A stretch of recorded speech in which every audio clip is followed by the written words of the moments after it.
Hello and good afternoon. Happy Friday to you. My name is Rodney Johnson. I'm the director for the Tarrant Small Business Development Centers, where we help entrepreneurs start their businesses, grow their businesses, and sustain their businesses during these very difficult days. Today, I wanted to bring to you a very time-sensitive update. Information came out 2 days ago in the form of what we call an interim final rule. And what that is in regards to is dealing with the rules of engagement surrounding the Paycheck Protection Program, the PPP program. And particularly what I'm focused on here today, and this is going to be a very technical conversation, but this conversation is really directed towards sole proprietors, independent contractors, those individuals who are self-employed and who are looking to go after the PPP money. As you may recall, President Biden and Vice President Kamala Harris put $1 billion on the sideline just for sole proprietors and independent contractors who have less than 20 employees. They made it so that it would give them an opportunity to step to the front of the line in terms of processing their loan application for the PPP loan. So with that being said, I need to tell you what some of the latest updates are. Chances are, if you are a sole proprietor or a independent contractor, you process your taxes using what's called a Schedule C form. As a Schedule C form, this form has been modified, or the application has been modified to incorporate changes that was been directed by the Biden-Harris initiative.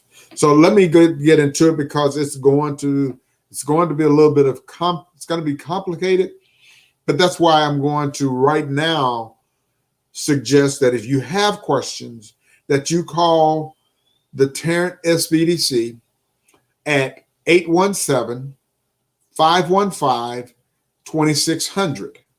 That's 817-515-2600. Or come to our website at tarrantsbdc.org. tarrantsbdc.org. Let me get into this because this can be a little bit confusing, but again, that's why I gave you the phone number and the website. So first of all, for new first draw and second draw and lender applications, they are now fillable. And so you will still need to work with your bank or your lender. And if you don't have a bank, you need to call us because we have resources that we can send you to where you can fill out these applications and a lender will accept your application and process it on your behalf. But the lenders will need to process the appropriate applications.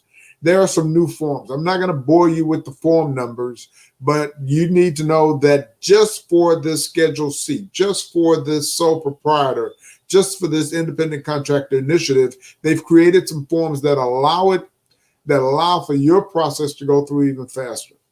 So for those of you who file Schedule C, first of all, you can choose to calculate your loan amount using now either the net or the gross amount, which is huge. That is humongous. You can use either the net or the gross amount to account for either your fixed and other business expenses.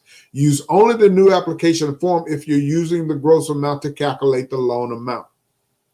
The new Schedule C applications may be submitted into the system after 8 o'clock on Friday. So your lender will need to be able to process that as of 5 o'clock today.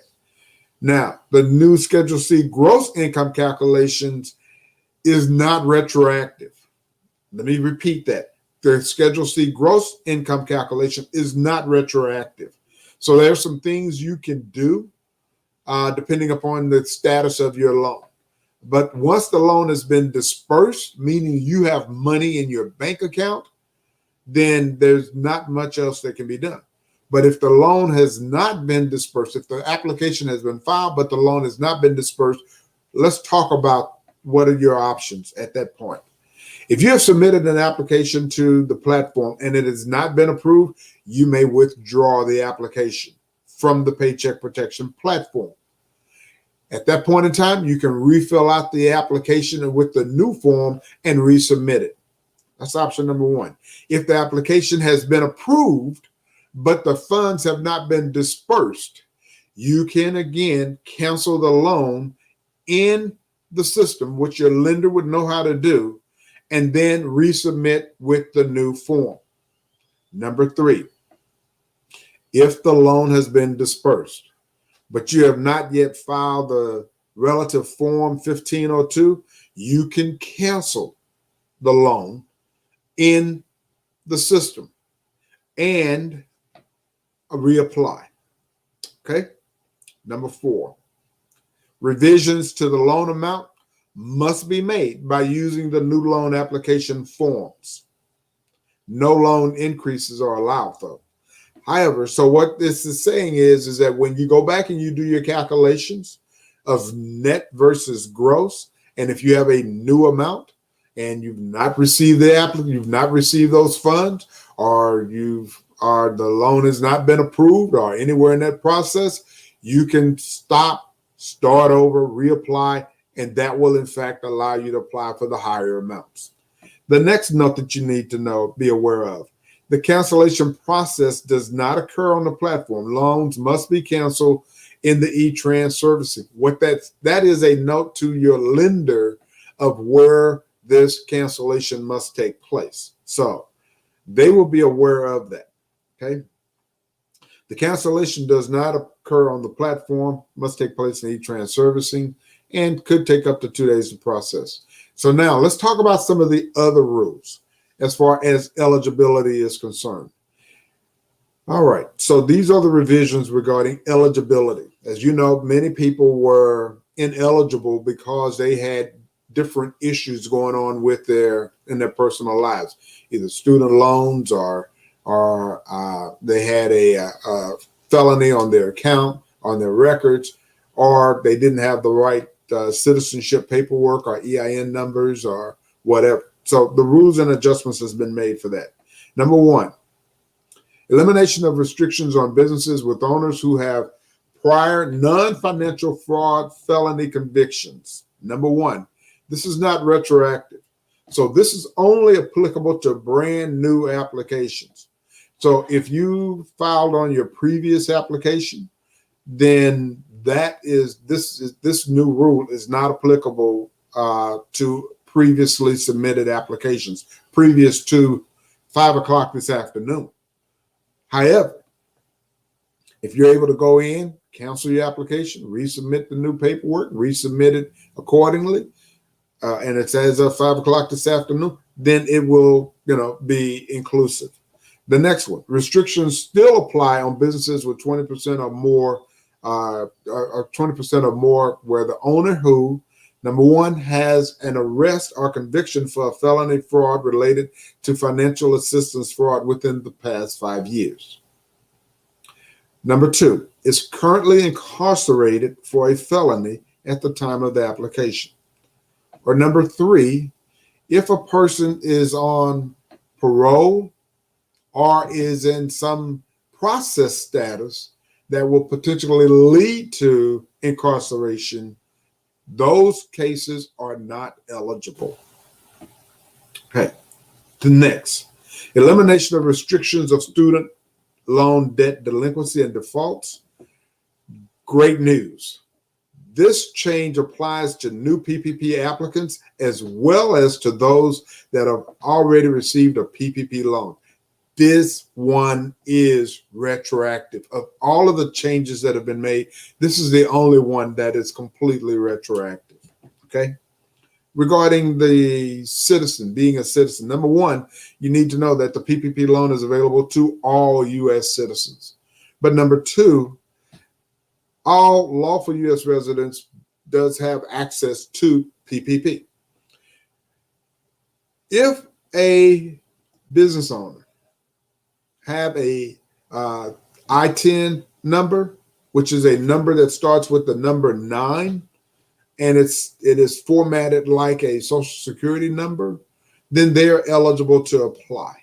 If you do not have a I-10 number, if you do not have a Social Security number, if you do not have an EIN number or any other approved designation, then you will find it very difficult to get your application processed. I really hope this has been helpful. I really hope it's been beneficial.